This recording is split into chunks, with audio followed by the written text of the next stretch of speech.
함께 은혜 나눈 말씀은 룻기 2장 12절 말씀입니다. 우리 함께 같이 읽겠습니다. 시작. 여호와께서 내가 행한 일에 보답하시기를 원하며 이스라엘의 하나님 여호와께서 그의 날개 아래에 보호를 받으러 온 내게 온전한 상 주시기를 원하노라 하는지라. 아멘. 저는 오늘 평범함이 주는 특별함이란 제목으로 함께 은혜를 나누려고 합니다. 평범함이 주는 특별함. 오늘 함께 읽은 본문은 룻기입니다. 사실 룻기는 구약 성경에서 다른 역사서와는 조금 분위기가 다릅니다. 룻기는 나오미와 한 여인, 그리고 나오미라는 한 여인, 그리고 그의 며느리인 룻의 가족의 이야기가 아주 잔잔한 드라마처럼 펼쳐지고 있습니다. 룻기 바로 앞에는 사사기가 있고요, 룻기 바로 뒤에는 사무엘 상하가 나옵니다. 그런데 그 사이에 이 잔잔하고 짧은 단편 드라마 같은 룻기가 왠지 좀 안 어울리는 것 같습니다. 그래서 룻기가 다른 책들과 왜 분위기가 다른지 보려면 앞에 있는 사사기와 그 뒤에 있는 사무엘 상하가 어떤 분위기인지 잠깐 살펴봐야 합니다. 사사기는 이스라엘 백성들이 요단강을 건너서 하나님께서 약속하신 그 가나안 땅에 들어오고 나서 그를 인도하고 지도하던 여호수아가 죽은 후에 그곳에서 일어나는 일들을 기록한 책입니다. 하나님께서 허락하신 그 땅을 온전히 정복하지 못하고 오히려 가나안의 문화에 또 그들의 방식에 정복당해 버렸던 이스라엘 백성들은 결국 하나님을 떠나고 배신하게 됩니다. 그래서 하나님께서 그들을 주변 이방 민족들을 통해서 징계하시고, 그로 인해서 고통받고 힘들어하는 이스라엘 백성들이 또 하나님께 간구하고 회개해서 하나님께서 특별한 사사를 보내주셔서 그들을 구원해 주십니다. 하지만 이것도 잠깐입니다. 금세 또 죄를 짓는 모습들이 사사기에는 그려지고 있죠. 잘 아시는 것처럼 사사기에 나오는 인물들은 엄청납니다. 기드온도 그렇고요, 드보라도 그렇고요, 삼손도 그렇습니다. 하나님의 놀라운 역사를 이어갑니다. 정말 하나님께서 직접 일하시는 것들이 보여집니다. 기드온과 고작 300명의 사람들이 바닷가에 모래만큼 많은 미디안 족속들을 물리친다든지, 소 모는 막대기로 적을 물리친다든지, 아니면 삼손처럼 하나님이 주신 어마무시한 능력들을 사용하는 그런 사사들의 이야기가 정말 대단하게 사사기에 기록되어 있습니다. 룻기 다음에 나오는 사무엘 상하는 또 어떻습니까? 그 유명한 사무엘 선지자와 다윗의 이야기입니다. 하나님께 세우신 다윗 왕의 일대기입니다. 어린 사무엘이 하나님의 음성을 듣고 부르심에 순종한 이야기, 이스라엘의 마지막 사사로 지도자로 백성들을 살피고 사울을 왕으로 세우는 이야기, 다시 하나님의 마음에 합한 어린 다윗을 찾아 나서는 이야기, 또 다윗은 어떻습니까? 블레셋의 강한 용사인 골리앗을 물맷돌로 죽인 다윗의 이야기, 또 다윗의 용맹함과 그의 신실함들이 이 사무엘 상하에 고스란히 담겨져 있습니다. 바로 이런 사사기와 사무엘 상하 사이에 끼어 있는 듯한, 그리고 왜 이걸 이 위치에 넣어놨을까 의문이 들 정도로 딱 4장밖에 되지 않은 룻기가 굉장히 의아합니다. 마치 우리가 잘 아는 대하서사 드라마, 여명의 눈동자, 모래시계, 야인시대, 태조왕건, 용의 눈물, 주몽, 해신, 이런 역사 드라마가 사사기서와 또 사무엘 상하라면, 그 사이에 들어가 있는 룻기는 정말 8시 30분에 KBS 1에서 하는 일일 드라마, 기막힌 유산이라든지 무궁화꽃이 피었습니다, 전원일기, 오기이모, 아들과 딸, 한지붕 세 가족, 아무튼 그런 분위기의 아주 소소하고 작은 드라마라고 할 수 있습니다. 표정이 좀 밝아지신데요. 아시는 드라마 이야기가 나와서 그러신지 모르겠습니다. 이렇게 어딘가 안 어울릴 것 같은 이 룻기가 굉장히 특별한 이유는요, 성경을 읽어가는 저와 여러분에게 전해주는 이야기가 마치 긴 고속도로를 운전하고 달리다가 만나는 휴게소처럼 이 룻기가 우리의 마음에 평안과 휴식을 주기 때문입니다. 그리고 성경을 읽으면서 느끼게 되는 어떤 위대한 인물들과 엄청난 일들 속에서 평범함과 보통의 삶이 얼마나 아름답고 귀한지, 그리고 그 평범하고 보통의 일상 속에서 숨어서 일하고 계시는 그 하나님께서 어떻게 당신의 역사를 이루어 가시는지를 보여주는 것이 이 룻기라는 거예요. 그리고 그것이 오늘 밤 저와 여러분이 룻기를 살펴보아야 하는 이유이기도 합니다. 우리는 참 힘든 시간을 보내고 있습니다. 대한민국 모든 국민이, 아니 전 세계 모든 사람들이 참 힘든 시간을 보내고 있습니다. 힘이 나질 않습니다. 뭘 해볼 수도 없습니다. 정치, 경제, 문화, 교육, 심지어는 종교, 신앙까지도 다 캄캄하고 어둡습니다. 목사인 저도 개인적으로 굉장히 힘든 시기를 지나가고 있습니다. 예전에 너무 자연스럽게 그리고 당연하게 했던 사역들을 할 수가 없게 되었습니다.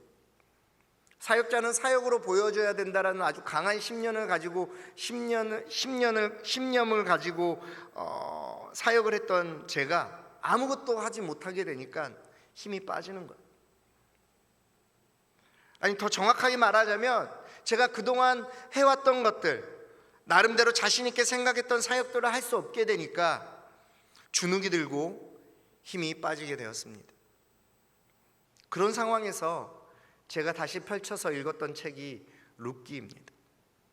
물론 그 전에 목사인 저조차도 룻기는 이 책이 왜 여기에 있나, 갑자기 흐름이 좀 끊기는 건 아닌가, 그냥 대서사 드라마 보기 전에 물 한 모금 마시는 어떤 그런 책인가, 쉬어가는 타이밍인가, 이렇게 생각하면서 대수롭지 않게 쭉 그냥 쑥 지나쳐 버렸던 책이었습니다. 그런데 작년에 제가 1년 동안 바이블 칼리지 사사기를 강의하면서 이 룻기라는 보물을 다시 발견하게 되었어요. 물론 저만 그렇게 생각할 수도 있겠지만 저에게는 놀라운 은혜가 되는 책이 바로 이 룻기였습니다. 이렇게 특별히 뭔가를 하지 않아도, 뭔가 큰 사역을 하지 않아도, 바쁘게 일을 만들고 그것을 할 수가 없다고 하더라도, 위대하고 놀라운 사역을 하지 않아도, 그렇게 특별하지 않아도 그저 평범하게 묵묵하게 보통의 삶 속에서 일하시는 하나님이 계시구나, 그분이 그곳에 계셨구나, 그분이 그곳에서 일하시는구나 라는 것을 깨닫게 되었습니다. 사랑하는 성도 여러분, 아무것도 하지 못해서, 아무것도 할 수 없어서, 그래서 어쩌면 하나님께 죄송하고 이렇게 가만히 있어도 되나 싶은 죄책감과 자괴감에 빠져서 기쁨과 감사의 고백이 온전히 터져 나오지 못하는 오늘을 살아가고 있는 저와 여러분에게 오늘 이 밤에 이 룻기의 말씀이 큰 위로와 힘이 되기를 주님의 이름으로 간절히 축복합니다. 룻기의 배경은 사사시대입니다. 앞서 말씀드린 대로 사사시대는 말 그대로 혼돈의 시대였습니다. 그때 이스라엘의 왕이 없었다라는 표현으로 그 시대가 얼마나 어지러웠는지 잘 이야기해주고 있습니다. 기준과 상식이 없는 시대였습니다. 하나님의 말씀에 순종할 것 같았던 이스라엘 백성들은 눈앞에 있는 화려하고 풍요로운 가나안 문화에 빠져들었습니다. 신명기에서 모세가 그렇게 신신당부하면서 주의를 주고 조심하라고 했던 그 잘못을 그대로 이스라엘 백성들이 저지릅니다. 우상을 섬기는 것이 하나님을 섬기는 것보다 좀 더 자연스럽고 쉽고 편했습니다. 그게 유행처럼 번져갔고 너도 나도 그 세상의 흐름에 따라갔습니다. 신앙이라는 모양만 간신히 지켜나갈 뿐 자신들의 만족과 유익을 위해서 살았습니다. 철저히 자기 중심적인 신앙으로 살았습니다. 그런 어둡고 암울한 시대적 배경에서 룻기의 이야기가 시작됩니다. 흉년이 들어서 유다 베들레헴에 살던 엘리멜렉은 그의 가족을 지키기 위해서 아내와 두 아들을 데리고 모압 땅으로 건너가서 정착하게 됩니다. 이방 민족의 땅에서 힘들게 신앙을 지켜가면서 정말 열심히 일했습니다. 그러면서 행복한 삶을 꿈꾸었지만 현실과 상황은 그렇지 못했습니다. 남편 엘리멜렉이 먼저 죽고요, 두 아들만 바라보며 살았던 그런 나오미는 결혼한 두 아들마저 잃어버립니다. 이제 남은 사람은 며느리 둘과 나오미, 이렇게 셋뿐입니다.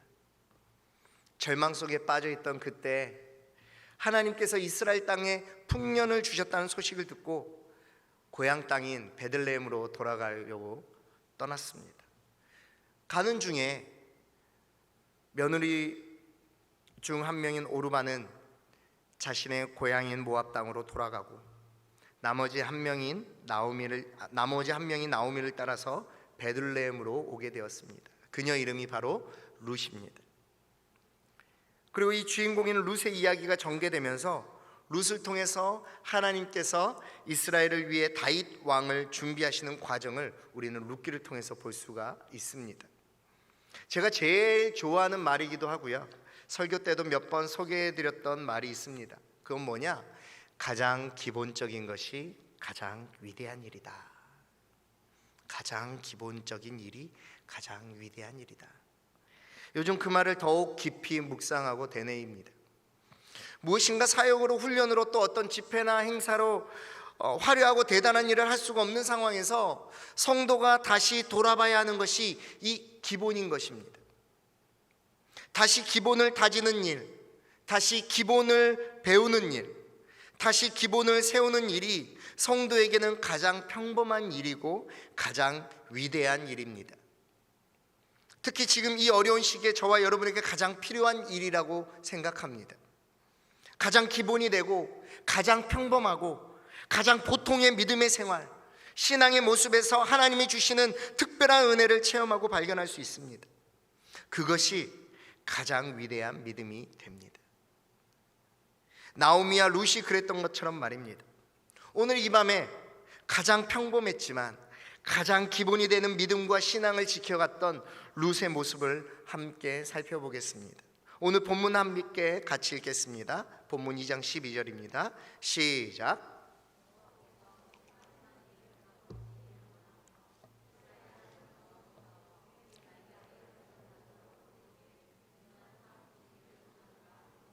잘 아시는 것처럼 룻의 남편이 될 보아스가 룻을 만나서 한 이야기입니다.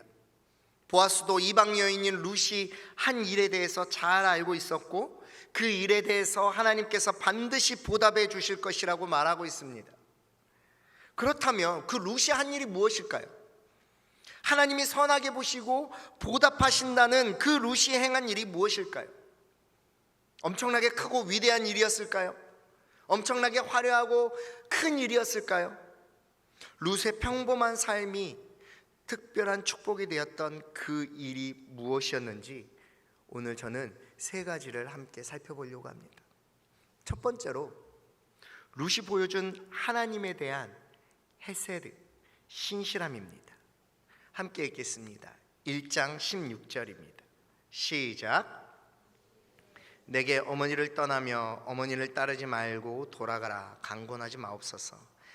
어머니께서 가시는 곳에 나도 가고 어머니께서 머무시는 곳에서 나도 머물겠나이다. 어머니의 백성이 나의 백성이 되고 어머니의 하나님이 나의 하나님이 되시리니. 이 헤세드란 말은 자비, 인애, 긍휼하심, 신실하심이라는 뜻을 가지고 있습니다. 이 헤세드는요, 구약 성경에서 굉장히 중요한 의미를 가지고 있는데요, 왜냐하면 이 헤세드는 하나님의 가장 기본적인 속성 중에 하나이기 때문입니다. 인간을 향한 하나님의 긍휼하심, 그리고 하나님을 향한 인간의 신실함을 표현할 때 이 헤세드를 사용합니다. 특히 룻기에는요, 이 헤세드가 잘 표현되고 있어요. 룻은 모압 사람입니다. 모압에서 자랐고 모압의 문화 속에서 살던 사람이었기에 자연스럽게 모압 사람들이 섬기는 신들을 당연히 섬겼습니다. 그러면서 자랐습니다. 그러다가 하나님을 섬기는 남편을 만나서 결혼했습니다. 그렇게 신앙을 갖게 되었죠. 지금도 그렇지만 당시에도 이스라엘은 가족 중심의 신앙 공동체였어요. 그래서 신앙 교육을 아주 잘했습니다. 평소에도 부모나 어른들이 가족들을 모아놓고 하나님의 율법을 읽어주고 가르쳐 주었습니다. 그리고 하나님께서 만들어 놓으신 절기를 철저하게 지켰습니다. 그래서 모압 이방 여인이었던 오르바와 나오미도 결혼 후엔 자연스럽게 이 가정 안에서 일어나는 신앙 생활을 함께 했을 것입니다. 하나님을 섬기는 문화 속에서 함께 살게 되었습니다. 그런데 여러 가지 어려운 상황들이 생겼습니다. 믿고 따랐던 남편이 먼저 죽고 자식도 없이 혼자 남겨져 버렸습니다. 얼마나 많은 마음속에 질문들이 있었을까요? 왜 이런 일이 일어나지? 왜 이렇게 되어야 하지? 난 이제 어떡하지? 난 이제 어떻게 살아야 하지? 그 비극적인 일들 앞에 홀로 눈물을 흘리며 얼마나 많은 밤을 지새웠을지 모릅니다. 그럴 때 룻은 그 질문들을 시부모님에게 들었던 하나님께 쏟아냈을 겁니다. 그게 바로 믿음의 시작이요 신앙의 시작입니다. 사랑하는 성도 여러분, 믿음의 시작은요 내가 의지할 분이 누구인지를 먼저 찾는 것부터 시작입니다. 내가 위험에 처할 때, 내가 괴롭고 외로울 때, 내가 의지할 무언가가 필요할 때, 내가 무엇을 붙잡고 의지하는지, 내가 누구를 찾는지가 신앙의 시작입니다. 믿지 않는 사람들은요 그 의지의 대상을 돈이나 힘, 지식과 건강, 명예, 자식, 부모로 대신합니다. 그것을 붙잡고 그것을 찾고 그것을 의지합니다. 그 사람들의 신앙은, 그 사람들의 종교는, 그 사람들이 믿는 바는 바로 그겁니다. 하지만 성도들은 다릅니다. 믿는 사람들은 다릅니다. 예수 믿는 성도들은요 내가 의지할 분이 오직 하나님뿐이라는 것을 고백합니다. 내 모든 형편을 아실 분도, 내 기도에 응답하실 분도, 내 마음의 아픔과 슬픔을 내어놓을 분도, 내 눈물을 닦아주실 분도 오직 하나님뿐이라는 사실을 알고 있습니다. 그것이 나의 믿음의 시작이고 신앙의 시작이 됩니다. 그게 가장 기본이고 그게 가장 평범한 성도의 삶입니다. 룻이 그랬던 것처럼 말입니다. 나오미가 며느리들에게 고향으로 돌아가라고 권면할 때도 오르바는 그들의 신들에게 돌아갔지만 룻은 아니었습니다. 룻은 분명하게 이야기합니다. 어머니, 저는 어머니를 따라 함께 가겠습니다. 저를 돌려보내지 마세요. 이건 단순히 어머니를 따라가는 것뿐만 아니라 저의 믿음과 신앙을 따라가는 겁니다. 이제 저는 하나님을 믿습니다. 이제 어머니의 하나님이 저의 하나님입니다. 제가 힘들 때, 제가 괴로울 때 제가 의지했던 분은 하나님이십니다. 이것은 룻의 분명한 신앙 고백입니다. 이것은 룻이 갖고 있던 하나님에 대한 신실함, 헤세드입니다. 그리고 이 일이 룻의 평범한 삶이 특별해진 이유입니다. 두 번째로 룻의 평범한 삶이 특별해진 이유는요 룻이 보여준 나오미에 대한 헤세드입니다. 함께 읽겠습니다. 1장 18절입니다. 시작.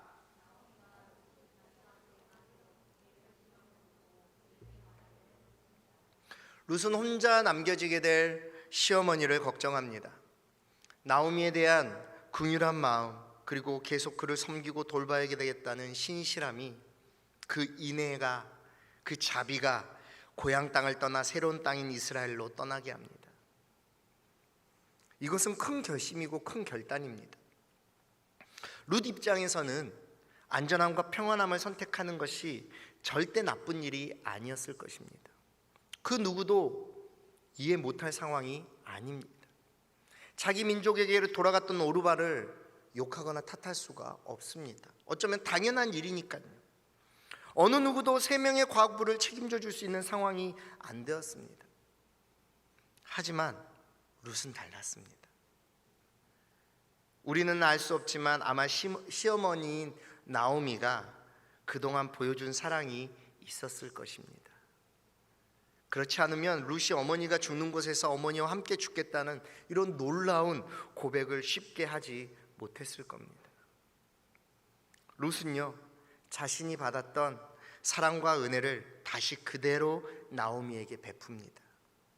나오미 또한 자신이 베풀었던 인애와 자비와 긍휼을 룻으로부터 체험받습니다. 사랑하는 성도 여러분, 이것은 단순히 TV에 나오는 고부열전의 며느리와 시어머니의 이야기가 아닙니다. 사람과 사람의 관계에서 베풀어야 하는 당연한 헤세드입니다. 이게 가장 기본적인 신앙이며 가장 기본적인 믿음입니다. 하나님만 사랑하는 것이 믿음이 아닙니다. 내 이웃, 내 주변을 사랑하는 것, 하나님이 나를 긍휼히 여기시고 나에게 자비를 베풀어 주신 것처럼 하나님이 나에게 베풀어 주신 그 헤세드를 나도 내 주변 사람들, 내 이웃 사람들에게 똑같이 사랑과 자비를 베푸는 것이, 그것이 믿음이며 신앙입니다. 그게 헤세드입니다. 그리고 그것이 가장 기본적이고 가장 평범한 성도의 삶입니다. 이스라엘로 돌아간다고 해서 그곳에 집과 밭이 있는 것도 아니고 여유 있는 삶이 보장되지 않더라도 그런 어려움도 나오미를 향한 룻의 신실함을 이기지 못합니다. 시어머니가 믿는 하나님을 따라가는 것, 그리고 나에게 보여주신 그 시어머니의 사랑에 대한 보답으로 이스라엘 땅으로 따라가길 굳게 결심하는 룻의 모습입니다. 이것은요, 이방 여인인 룻이 하나님을 사랑하고 이웃을 사랑하라는 구약 율법의 아주 기본적이고 평범한 가르침을 정말 성실하게 따르는 모습입니다. 그리고 이 일이 룻의 평범한 삶이 특별해진 이유입니다. 마지막으로 세 번째로 룻의 평범한 삶이 특별해진 이유는요, 룻과 그의 가정이 보여준 하나님에 대한 고백입니다. 우리 함께 읽겠습니다. 2장 20절입니다. 함께 읽겠습니다. 시작.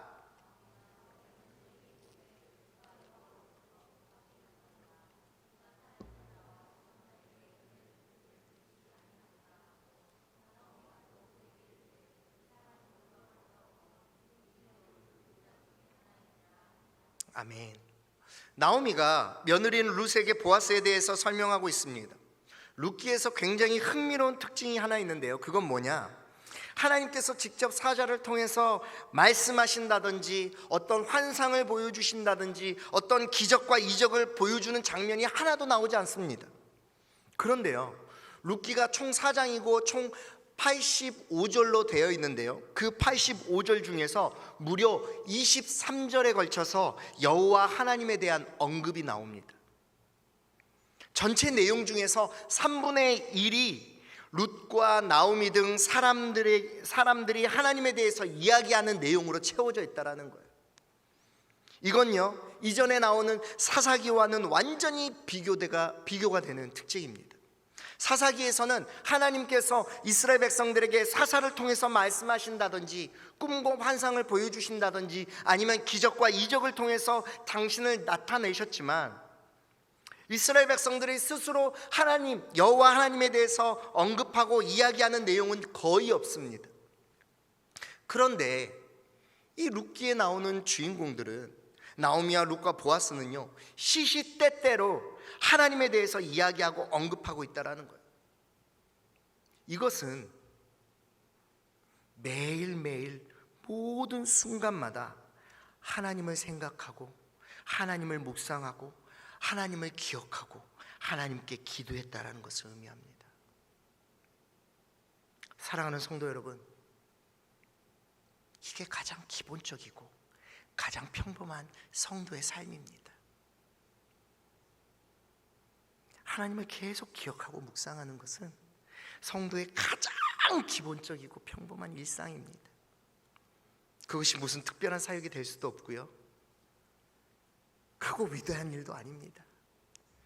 그냥 매일매일 매 순간순간마다 하나님이 나와 동행하신다는 것을 그냥 느끼고 사는 것, 그리고 그것을 이야기하고 사는 것, 그것을 고백하고 사는 것, 그것이 믿음이고 신앙입니다.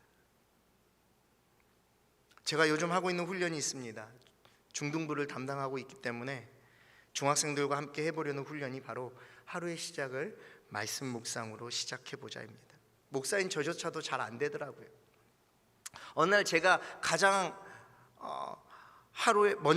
먼저 하루에 시작하는 행동이 내가 가장 중요하게 생각하는 것이다 라고 생각을 해서 한번 돌아봤습니다. 내가 가장 무슨 일을 하지? 내가 가장 눈을 떠서 먼저 하는 일이 무엇일까 생각해 봤더니요, 가장 눈을 떠서 먼저 하는 일이 비계 밑에 있는 핸드폰을 꺼내서 시계를 보고 카톡을 확인하고 뉴스를 보고 누워서 밤새 했던 축구 하이라이트를 확인하는 거였습니다. 이게 내가 지금 제일 중요하게 여기는 거였구나, 내가 지금 가장 가치 있게 생각하는 것이 이거였구나 라는 생각이 들었습니다.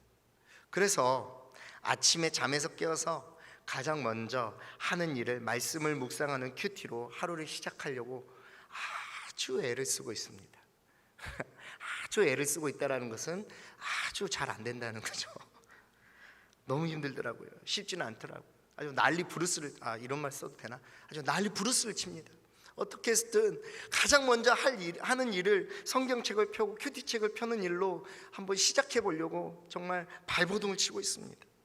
습관적으로 핸드폰을 먼저 만지지 않으려고 집에서 잘 안 되니까 밥도 안 먹고 교회로 빨리 와서 사무실에 앉아서 큐티책을 보고요, 큐티책과 성경책을 펼치는 것이 쉽지 않더라고요. 눈 떠서 가장 먼저 내가 하는 행동이 성경책과 큐티책을 펴는 그 아주 단순하고 쉬운 일도 안 되더라고요. 왜냐하면 그동안 그것이 나에게 가장 중요하고 가장 가치 있는 일이라고 생각하지 않았기 때문입니다. 저는 노력하고 있습니다. 그리고 앞으로 저희 학생들과 함께 이것들을 훈련하려고 합니다. 왜냐하면 그것이 가장 기본적이고 가장 평범하지만 가장 위대하고 가장 놀라운 변화로 이어지기 때문입니다. 나오미가 그랬고 룻이 그랬으며 보아스가 그랬습니다. 그게 당연한 일이었고 그게 하나님의 백성으로 사는 사람들의 가장 기본적이고 평범한 삶이었습니다.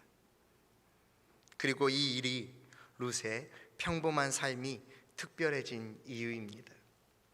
말씀을 마무리하겠습니다. 사랑하는 성도 여러분, 가장 기본적인 것이 가장 위대하고 값진 일입니다. 성도의 평범한 삶은 귀하고 아름다운 삶입니다. 신앙이 어렸을 때는 많은 꿈을 꾸었습니다. 한국교회를 이끄는 멋진 목회자가 되겠다고 생각도 했었고요, 선교지에 있을 때는 세계 선교에 쓰임받는 사람이 되게 해달라고 그렇게 기도했습니다. 하나님께서 저의 특별한 외모만큼이나 저를 특별하게 써주실 것이라는 기대가 있었습니다. 크고 놀라운 비전을 품고 또 훌륭하고 멋진 사람이 되어야 하고 위대한 사역을 해야 하고 아브라함처럼 모세처럼 다윗처럼 바울처럼 성경에 나오는 많은 믿음의 조상들처럼 하나님의 역사를 이끌 지도자가 되는 것이 저는 특별한 삶이라고 생각했습니다. 그런데 그게 특별한 삶이 아니라는 것을 금방 깨닫게 되었습니다. 하나님이 주시는 특별함은 가장 평범하고 가장 기본적인 성도의 삶 속에 있다는 것을 깨닫게 됩니다. 하나님과 이웃을 사랑하고 매일 하나님을 생각하고 묵상하는 것, 이게 어려운 일이 아닌데 이게 왜 이렇게 우리에겐 어려운 일이 되어버렸을까요? 아주 기본적이고 당연한 것이지만 우리가 너무나 잘 하지 못하고 있는 것, 많이 놓치고 있는 것, 그것이 하나님이 평범함 속에서 주시는 특별함입니다. 룻의 삶을 통해서 우리는 그것을 보게 됩니다. 아주 특별한 것 없는 보통의 일이, 평범한 일이 하나님이 보답하시는 특별함이었습니다. 무너진 가정이었지만 그 안에서 성실함과 신실함으로 지켜냈던 당연한 신앙생활이었습니다. 성경에 나오는 수많은 믿음의 조상들처럼 어떤 위대하고 놀라운 일들을 하지 않아도 그냥 주어진 삶 속에서 묵묵히 하루를 살아가는 평범한 보통의 성도의 삶이었습니다. 그리고 오늘 보아스의 고백처럼 이 일에 대한 특별함은 당신이 하나님 앞에서 행한 일들이 얼마나 귀하고 놀라운 일인가. 할렐루야, 할렐루야. 사랑하는 성도 여러분, 우리 모두가 손양원 목사님이 될 수가 없습니다. 우리 모두가 옥하는 목사님이 될 수가 없어요. 성경에 나오는 수많은 성경의 인물들처럼 우리는 살 수가 없습니다. 우리는 우리 자신을 너무나 잘 알고 있잖아요. 가장 기본적인 것도 가장 힘들게 하고 살고 있는 우리들입니다. 우리가 그 사람처럼 되기를 원하고 그 사람들이 모델이 될 수는 있지만 그 성경의 인물들 말고도 지금까지 기독교의 역사 속에서 정말 다 기록될 수 없는 수많은 사람들, 그 평범함을 지키고 이겨냈던 가장 기본적인 신앙만 했던 믿음의 사람들, 보통의 신앙을 지켰던 집사님들, 장로님들, 권사님들, 성도님들이 있었습니다. 그 아름다운 사람들의 삶을 우리는 본받아야 합니다. 평범해도 아름다운 삶, 보통의 은혜를 경험하시는 저와 여러분 되시길, 그리고 그런 평범함 속에서 역사하시는 하나님을 발견하는 저와 여러분 되시길 주님의 이름으로 간절히 축복합니다.